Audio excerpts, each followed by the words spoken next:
Good morning. Hi, Frank and Jackie. It's great to have you here today. And I had a chance to build up a little bit more on my ongoing mute swan sculpture. And I got some more views because I thought, you know what?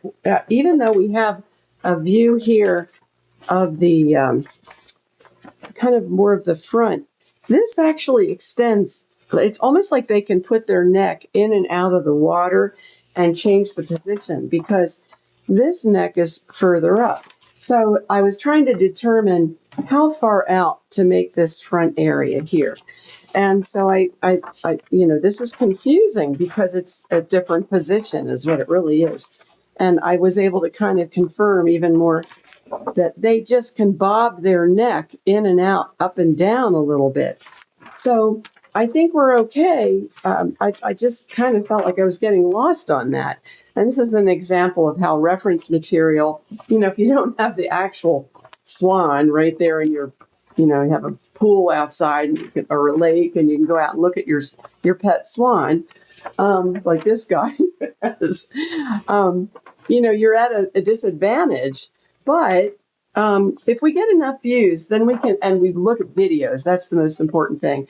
We can see enough that we can kind of get away with what we're doing. And plus, it makes a good study when you're starting out on a small scale. And I wanted to show, because I had built up this side a little more, because I had started, of course, with that, and built up that side a little more. I wanted to show how before I begin to really start to work on the feathers and how they're positioned, I'm going to just do my little check. And I'm going to show you something interesting I found. So, okay, I'm going to check like the first section that seems like a separate wing, the coverts wing section. And I check it here and let me do it like that. Pretty much right. Then I do the second section, which is from that edge to this edge. And you can mark off, when you print out your pictures, if you want to mark them off, that's also a good way to go. And that's pretty much it. Let's see if I can. Here, let me switch to the other view because I want you to see how I'm just checking it before I begin. It's not perfect yet, and I need to carve some parts down. But what I'm doing is, there we go. So I'm checking right to here. And this is a little high here. I'm going to carve that down. And then checking from this little juncture right here to just straight down. And I can build up a little more there. If I want to check from here to that length, I'm obviously not where I'm supposed to be on that. So I'm going to go back this way. This is, okay. See what I have to do. So I'm going to make a mark there. And I'm going to use my knife right now.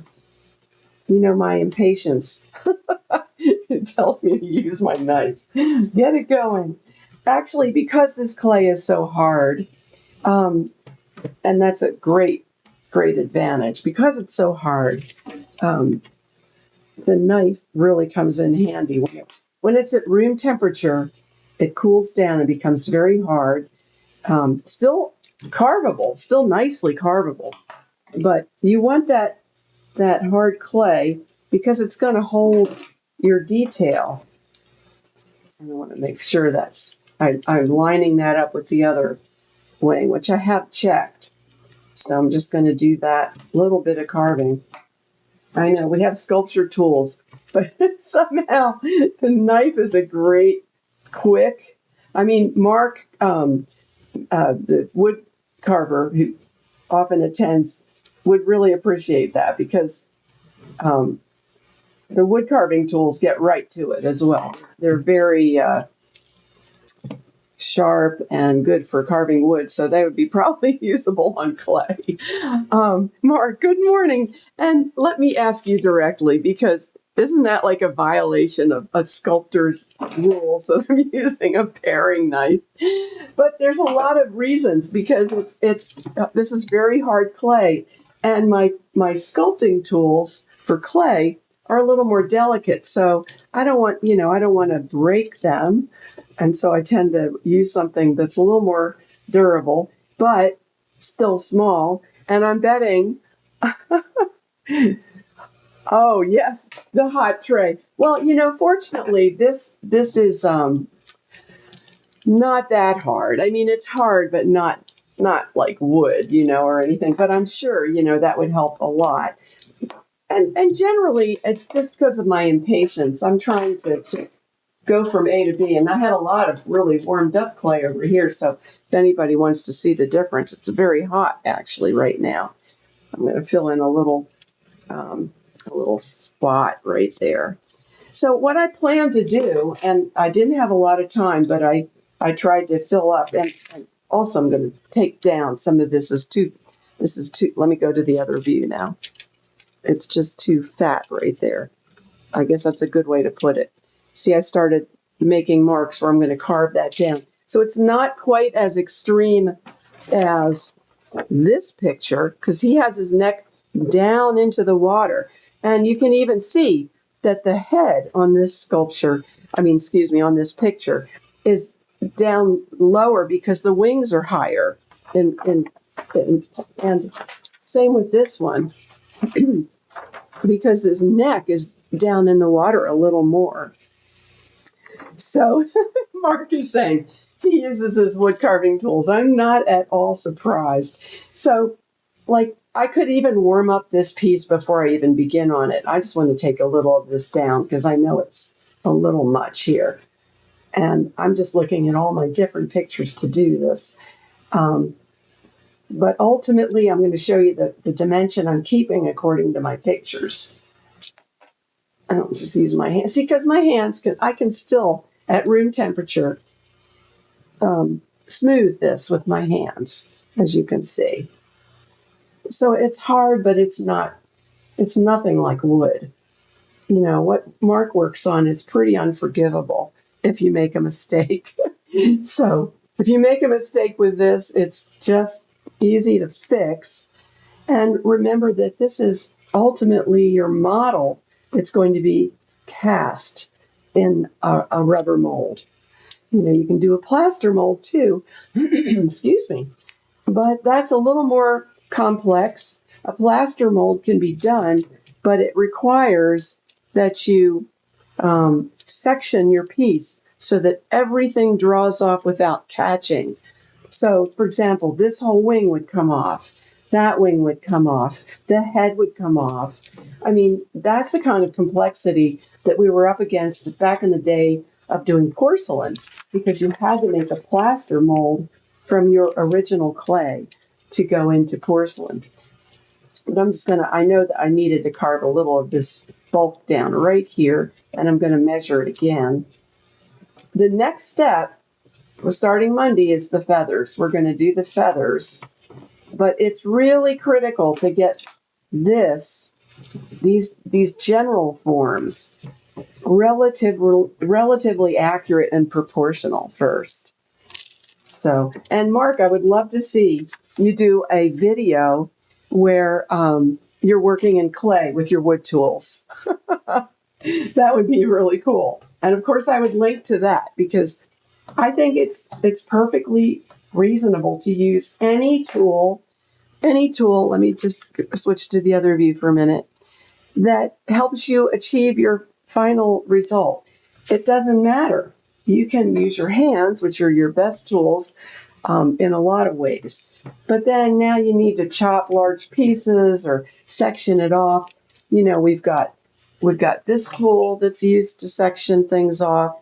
This one here, this is the old-fashioned tool that is about to break. This was Chuck made this by hand and was always replacing these. He would crimp the wire at the end. And then you can buy this type on places like Sculpture Depot. And this is really cool because now this one's a very heavy wire, but see how you have the screws that you can. Oh, Mark, that would be great. That would be a great video. How to use wood carving tools on clay, because why not? Really, why not? I think that's great. I mean, this is pretty crude, but it gets the job done. But you might have some great ideas. And that's another very important point I'd like to emphasize. There's no one best way to do sculpture, except I do think keeping your reference material nearby. And Mark mentioned in a video he did about having a 3-panel presentation like you would do in a school project, and having all your pictures up where you can see it.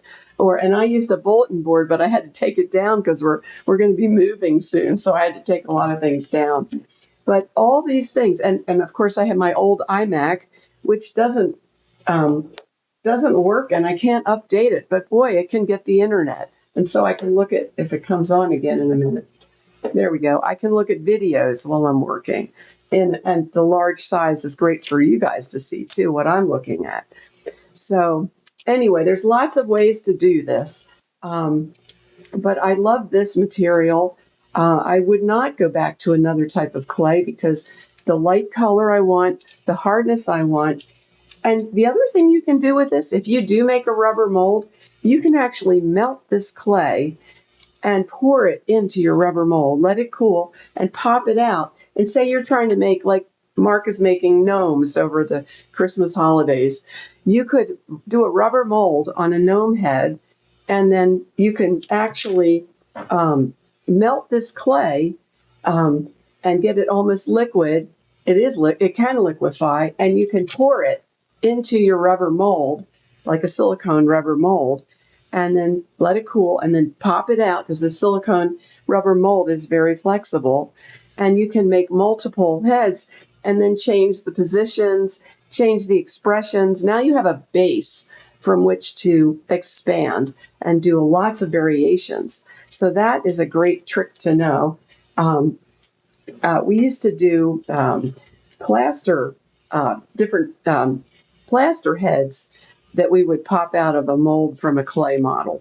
So this is before they had these great ideas where you could just melt the clay. So this clay is usable in many forms, and that's also valuable to you to know. So that would be a great experiment. When I get to the new place, rubber molds are beginning. We are going to be doing rubber molds and plaster casts, and maybe just an example of what I just described. So that's pretty neat. So I needed to carve that down a little bit, and I need to check all dimensions. I need to check, where's that great back to front picture we have? I'm going to want to add more pictures for you to work with me too. But this, back to front, the width of the feathers. There we go. Let's switch to the other view. Sorry, I don't have my new camera. It's complicated. Oops. It's complicated, and that's why it's not on yet, because I'm so darn busy. But it's coming. Okay, so if we get the width here, when those feathers are puffed out, I can improvise, because I'm gonna want to widen on this side. I'm almost there. And then we're going to cut away and create the feather pattern that will make this thing really come alive. And that'll be fun. So we're going to map out what we're going to do is smooth out the sections, measure them again, and I don't need to do armature in the head, by the way. It's not necessary because it's not supporting anything. You know how I did it in the wolf legs. If it's not supporting anything and it holds up okay, I won't need to embed armature into that. So it's getting there. We're getting the proportions. Next time, we're going to start on the feathers. I'll smooth it out in the meantime even more and get it a little bit more accurate in terms of matching mostly this view. And I have the back, so that we have the back and front, so we can easily not have to rethink in the reverse. Okay, well, that's my limit for today. And Frank and Jackie, thank you so much. Let me say goodbye the better way. And I appreciate your comments always. It always encourages me, all you that you say, and your attendance. It's really very helpful. So talk to you soon on Monday, and I'll put up my new up and coming video little reminders. Bye bye.